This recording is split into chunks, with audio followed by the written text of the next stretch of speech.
thought I heard you get up. Yeah, I'm awake. Sorry, I just can't sleep. Are you thinking about him? Yeah, a bit. Usually get back to sleep, my love. I'm fine. No, it's okay. What else is on your mind? I don't know. It seems weird, but I had one of the most vivid dreams of my life. I saw a fox on a snowy mountain, just looking confused and worried. Those eyes. I can't get those eyes out of my head. She was running in the windy snow, looking for something. Do you think it has to do with you and what's been going on? I don't know. It was just a dream, Rachel. They're not meant to make sense. A lot's happened the past couple days, that's all. Well, if you're not going to sleep anyway, you should tell me. I want to hear. All right.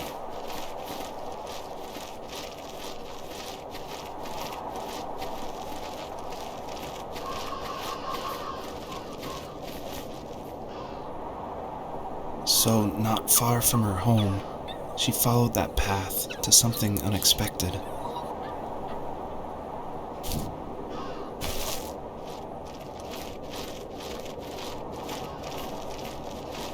She couldn't stay, though. She had to find her other two children. So she took that path. She followed it towards something ancient. Something with answers.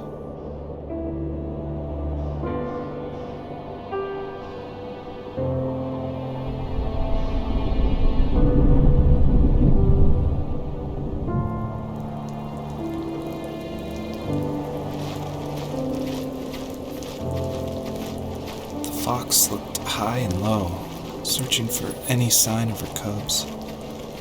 Points of light showed the way to this ancient tree.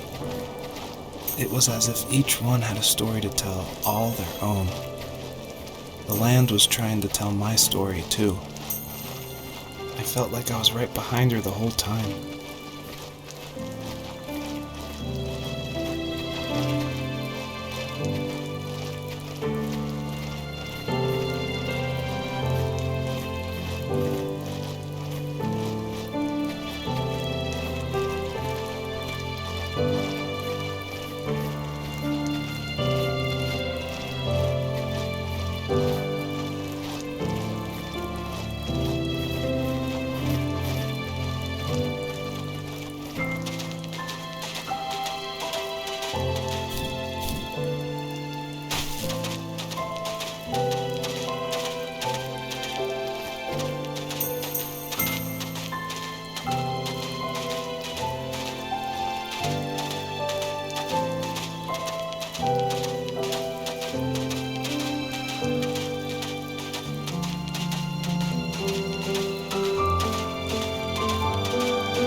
Do you remember what my dad did for a living? Wasn't he like a lumberjack? That's one way of putting it. If wood was a canvas, and a carving knife was his paintbrush. Even after working a 50-hour week, even after his hands were more splinters than skin, he would bring home the nicest piece of Alaskan weeping cedar and make me toys. That wooden train was the first toy I can remember, and I loved it. I just knew from a young age I was going to be a lumberjack, like my father.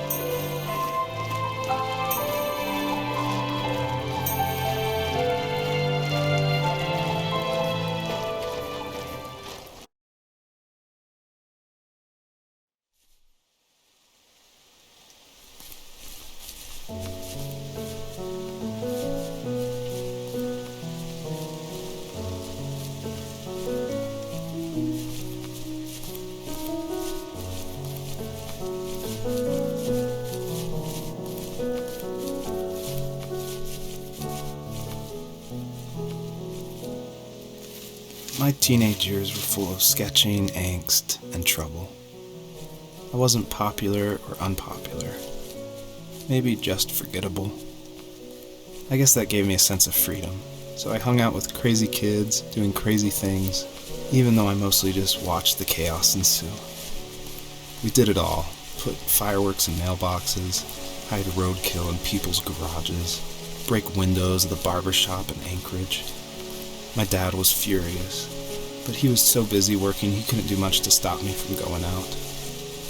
I think being an adult means there's no one to stop you making hard decisions. He had to make a living, and he couldn't be in two places at once. Yeah, I realize that now. But at the time, I was sure he was more interested in growing his business than what was going on with me. He was working another late night, and my friends were over, saying how bored they were and how they had come all the way out to my house for nothing.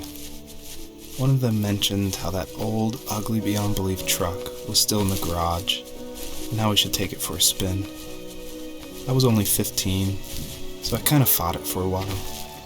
The next thing I knew, we were careening around the mountain path, rocks spitting onto the sides of the cliff, while my dad's cringeworthy bluegrass blared out the speakers. I drove while my friends were in the back of that yellow and purple truck, throwing beer bottles and trash at anything remotely interesting. Felt like I was soaring in the air with borrowed wings. But all good things have endings. A cop outside of Eagle River pulled us over after he saw us send a bottle rocket into someone's yard.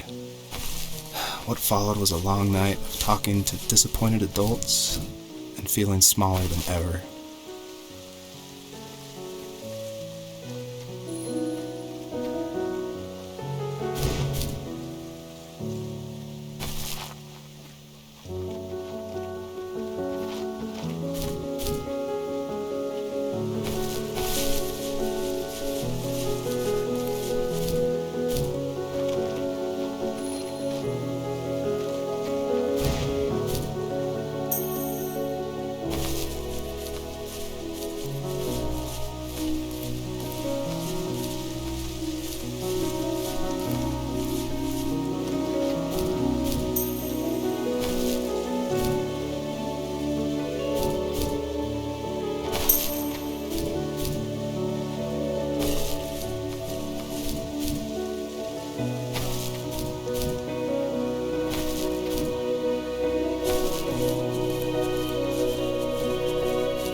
After he drove me home from the police station, I blew up at him, saying how I never wanted to be like him, how I was going to be someone and leave that hick icebox for good. He just looked forward at the road with tired eyes. I took out that bluegrass tape from the cassette deck and chucked it out the window. In my sage teenage wisdom, I thought I had proved the ultimate point, but my dad had a different idea. He slammed the brakes, slowly bowed his head while gripping the steering wheel, and finally looked at me. All he said, like it was a polite request, was, "Make this right." I sat there in silence, fuming, but I eventually got out and combed every square inch of the woods, muttering profanity after profanity. I found it 30 minutes later, near a small waterfall off the road. I went back to the truck, put the wet tape back in, and sure enough it worked. We didn't speak another word to each other the rest of the night. Wow, I knew you were a crazy teenager, but... It's hard to believe, isn't it? It surprises me too. It's like I didn't really know who that kid was back then. I bet my dad thought the same thing over and over. It's almost like he was saying, make this right to himself, more than to me.